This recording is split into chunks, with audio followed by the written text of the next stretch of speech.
ये फिर एक बड़ी खबर जहां फिर हिंसा भड़क गई है और प्रदर्शनकारियों ने गाड़ियों में आग लगाई और इलाके में भारी सुरक्षा बल तैनात है। पुलिस ने इससे मुतालिक 25 लोगों को हिरासत में लिया है। तो एक बार फिर बहराइच में कहीं ना कहीं माहौल बिगाड़ने की कोशिश की जा रही है।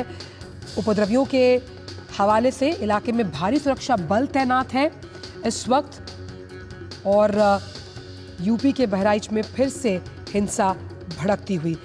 जो प्रदर्शनकारी हैं उन्होंने कई गाड़ियों में आग लगाई है। 25 लोगों को पुलिस ने हिरासत में भी लिया है और इलाके में भारी सुरक्षा बल तैनात किया गया है। उपद्रवियों की एक बार फिर से कोशिश कि माहौल को बिगाड़ा जाए और बहराइच से आ रही है ये बड़ी खबर। हालांकि पहले भी ये वहां पर जो पुलिस के अधिकारी हैं उनको निर्देशित किया गया है कि उपद्रवियों की पहचान कर उनके खिलाफ कठोरतम कार्रवाई सुनिश्चित की जाए। जिस तरह से जो बवाल हुआ था उसे लेकर ये पहले ही पुलिस को निर्देश दिए जा चुके हैं। तो प्रदर्शनकारियों ने वहां गाड़ियों में आग लगाई है।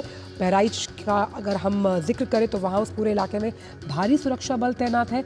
उपद्रवियों ने एक बार फिर माहौल बिगाड़ने की कोशिश की और वहां पर फिर से हिंसा की आग भड़कती हुई नजर आ रही है।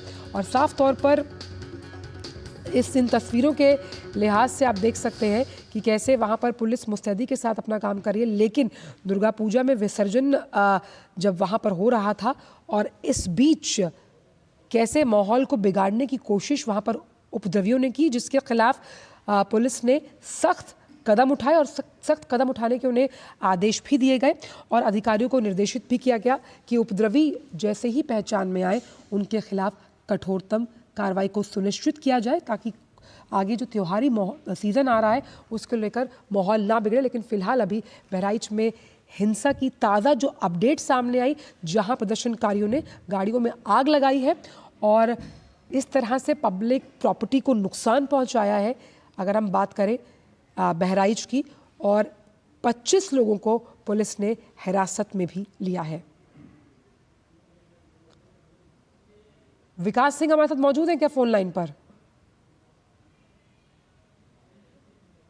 आप देख सकते हैं ये सीधी तस्वीरें जहां पर ये प्रदर्शनकारी हैं और विकास सिंह हमारे साथ है। विकास, बहराइच में माहौल बिगाड़ने की फिर से कोशिश कर रहे हैं प्रदर्शनकारी, जबकि पुलिस को ये कड़े निर्देश है कि उपद्रवियों की पहचान कर उनके खिलाफ कठोरतम कार्रवाई सुनिश्चित की जाए।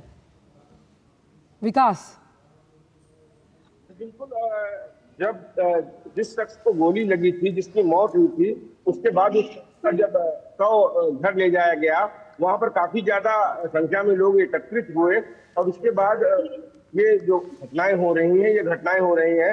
हालांकि पुलिस अधिकारी समझाने का प्रयास कर रहे हैं कि सबका अंतिम संस्कार करने के लिए परिवार से उन्होंने बात की है, लेकिन कई सारे वहां लोग मौजूद हैं।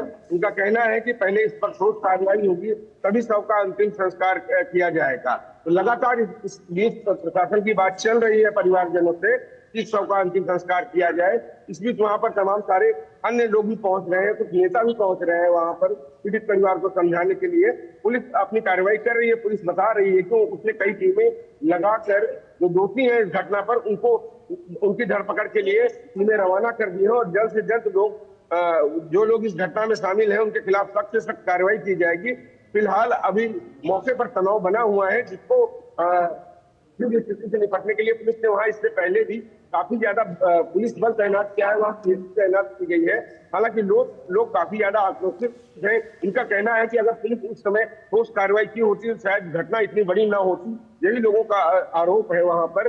लेकिन फिर भी जो है कह रहे पुलिस लोगों को समझा रही है, कह रही है कि हमने कार्रवाई की है, 25 से 30 लोगों को हिरासत में लिया है और जल्द से जल्द जो भी अन्य दोषी हैं उनको भी पुलिस हिरासत में ले लिया जाएगा। पीएम योगी ने भी इस घटना का संज्ञान लिया था, जिसके बाद तमाम सारे आला अधिकारी वहां पहुंचे हुए थे।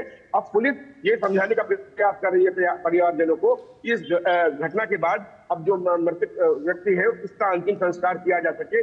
यही बातचीत फिलहाल अभी चल रही है वहाँ। तो इलाके में तनावपूर्ण स्थिति तो है विकास, लेकिन ये जो 25 लोग हैं जिन्हें हिरासत में लिया गया है, ये जिस तरह से प्रदर्शनकारी के तौर पर वहां गाड़ियों को आग लगा रहे हैं, अभी क्या स्थिति है ताज़ी बहराइच में?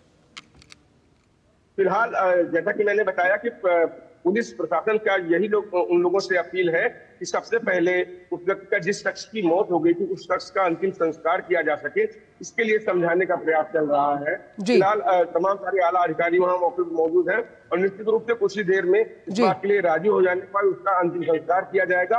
और पुलिस की अतिरिक्त टीमें उन लोगों पर कार्रवाई कर रही हैं, उनकी तलाश में निकल चुकी हैं जो लोग इस घटना में शामिल हैं, क्योंकि जिन संदिग्धों को हिरासत में लिया गया था उनसे पूछताछ के बाद उनकी निशानदेही तय हो रही है, वो कहाँ भाग के जा सकते हैं, इन सब चीजों को खंगाला जा रहा है और उसके लिए टीमें रवाना की गई है। जल्द से जल्द उन लोगों को भी पुलिस हिरासत में ले लेगी जो लोग इस घटना में शामिल हैं। लेकिन पुलिस के लिए दो तरफा कहीं ना कहीं विडंबना की स्थिति है विकास, क्योंकि मैं देख पा रही हूँ कि वहाँ के अस्पताल में भी वहाँ पर आग लगाई गई है और ऐसे में पब्लिक प्रॉपर्टी को नुकसान पहुँचाया जा रहा है प्रदर्शनकारियों के द्वारा। बिल्कुल ऐसी जो घटना हो रही है, मुख्यमंत्री योगी आदित्यनाथ के तक जो निर्देश दिए थे उसके तहत इन लोगों पर भी कार्रवाई की जाएगी, क्योंकि कानून किसी को अपने हाथ में लेने का अधिकार नहीं होता है। घटना हो गई है तो पुलिस उस पर कार्रवाई करेगी, लेकिन पेशेंस नहीं है, भावनाएं वहां पर हैं लोगों की जुड़ी हुई हैं, क्योंकि इनका ये कहना था कि शांतिपूर्वक मूर्ति विसर्जन किया जा रहा था। दूसरी तरफ से जो पथराव हुआ, जो गोली चली है, उसके खिलाफ जब उनके बीच के एक शख्स की, एक युवक की मौत हो जाती है तो लोग काफी ज्यादा आक्रोशित हैं। उन्हीं के लोगों को समझाने का प्रयास किया जा रहा है कि कानून हाथ में लेना उचित नहीं होगा, क्योंकि जो भी पब्लिक प्रॉपर्टी को नुकसान पहुंचा रहा है उनके खिलाफ भी कार्रवाई होना तय है, उनके खिलाफ भी कार्रवाई की जाएगी। यही समझाने बुझाने का प्रयास पुलिस प्रशासन कर रहा है और कहीं ना कहीं पूरी घटना में जो दोषी हैं, जो इस घटना के पीछे कारण है, जिन लोगों ने इस घटना को अंजाम दिया था, उनके खिलाफ सख्त से सख्त कार्रवाई करने के लिए पुलिस ने अपनी प्रक्रिया शुरू कर दी है। अलग अलग टीमें गठित कर उनको पकड़ने का काम शुरू कर दिया गया है। बहुत बहुत शुक्रिया विकास इन तमाम जानकारियों को हमसे साझा करने के लिए। तो यूपी के बहराइच में एक बार फिर से हिंसा भड़क गई, जहां पर जो प्रदर्शनकारी हैं उन्होंने कई गाड़ियों को आग लगाई और जो पब्लिक प्रॉपर्टी है उससे भी नुकसान पहुंचाया। हालांकि मुख्यमंत्री द्वारा ये कहा गया है कि किसी को भी बख्शा नहीं जाएगा जो चाहे उपद्रवी है या प्रदर्शनकारी जो इस तरह से पब्लिक प्रॉपर्टी का नुकसान करता है। फिलहाल